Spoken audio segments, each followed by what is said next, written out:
My name is Cori Salchert, and we began our foster adoption journey in 2012, so about 10 years ago.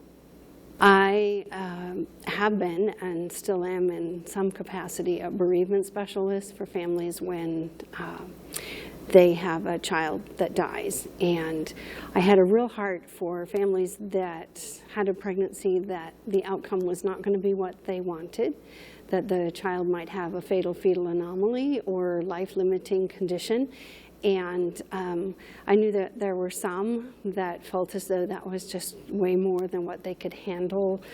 Once the baby was born, they didn't feel equipped to continue walking that journey until that life came to a close earlier than a natural lifetime.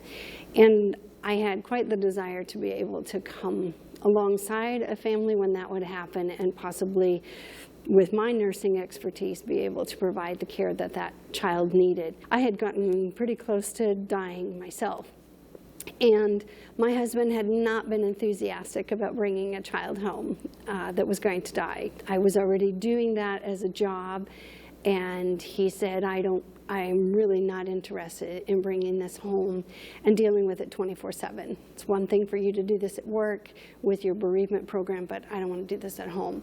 And if both parents aren't on board, you have good things to fight about already, and this is not something that you should have. You need to have a cohesive opinion that this is going to be a good thing. And so I didn't really press it with Mark. And then as close to death as I had gotten myself, when I had received treatment that did work, and I came back from that, we got a call in August of 2012 that there was a baby that they did not know how long she was going to live.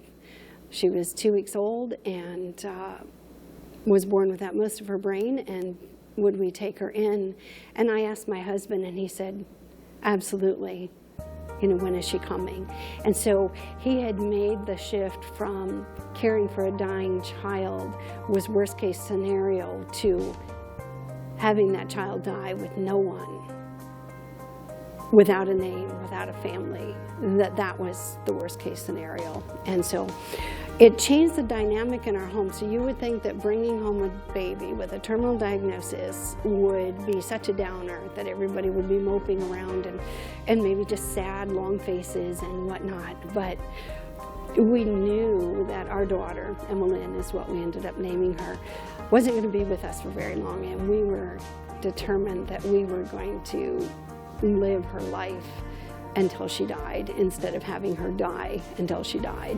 And there is a play on words there. She absolutely lived. We took her to the bank and the beach and the bookmobile, and she had an oxygen tank, and have all the equipment, will travel. And we did a lot, packed a lot in before she died at 50 days old. And Emeline had taken what we kind of refer to as a black and white existence of just surviving for a couple of years into high definition color. She brought so much more joy into our lives than just sadness. Emeline was with us she died when she was 50 days old. And we ended up with a lot of support from our community as well as our church. That baby lacked for nothing. I mean, I had a playpen, and I had a crib, and I had a bouncy seat, and I had formula was brought, and a backpack thing. It was a front pack. And I mean, anything that child had more outfits to wear than she could possibly wear, because people might not be able to foster themselves, but they definitely want to help. And so being able to say she needs, preemie onesies, and I had them. That was great. We also adopted a 3-year-old baby that heart transplant kiddo, and again, the support that we have had is amazing. Nehemiah died in December from lung failure. I'm sorry.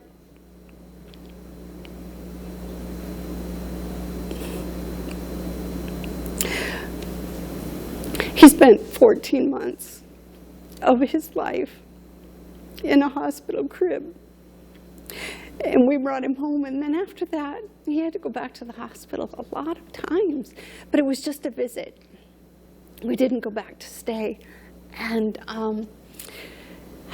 because of our EMTs, ambulance, St. Nicholas Hospital up here, our pediatrician, the Children's Hospital, all of the support that we had there. We had all the bells and whistles as far as equipment went, and he was able to be home, which is a much better place for a child than to live at the hospital. And we didn't necessarily make a difference in the absolute outcome of his life. He did die at 3.5 years old, but he lived so much better and so much healthier and so loved. And we wouldn't trade it for the world. And you grieve deeply because you love deeply. And then we still have Charlie, who's 7.5, and then we have Cassidy, who's 2.5. And we brought her home, so she has severe brain damage because of a cord accident at birth. It was wrapped around her neck and she didn't get enough oxygen. And we brought her home in August of 2019, not anticipating she was going to live until Christmas. And here we are, 2.5 years later. And it's a very old-fashioned thing to say anymore, but she didn't get the memo that she wasn't going to live, and so she's doing really well. And after having walked Nehemiah through this hospice journey this past fall, I thought that's not the best fit for you right now. And so we are shifting gears, and she's going to get some glasses. And I called Just Kids Dental today, and she's going to go see the dentist. And all of those things are things you chase after if you're going to be here for a while. And so we're living like she's living, and Cassidy's doing quite well. But we're always cognizant of the fact that both Charlie and Cassidy have some pretty severe medical issues, and we don't know how long they'll be with us. But we don't live every day holding our breath until they die. Instead, we just live every day like, all right, what's up for today? And then we shift gears as needed. So it's been a very well-rounded experience. There has been great joy, and there's been great grief, and we have lived so large in the process of opening our hearts to loving a child not biologically our own.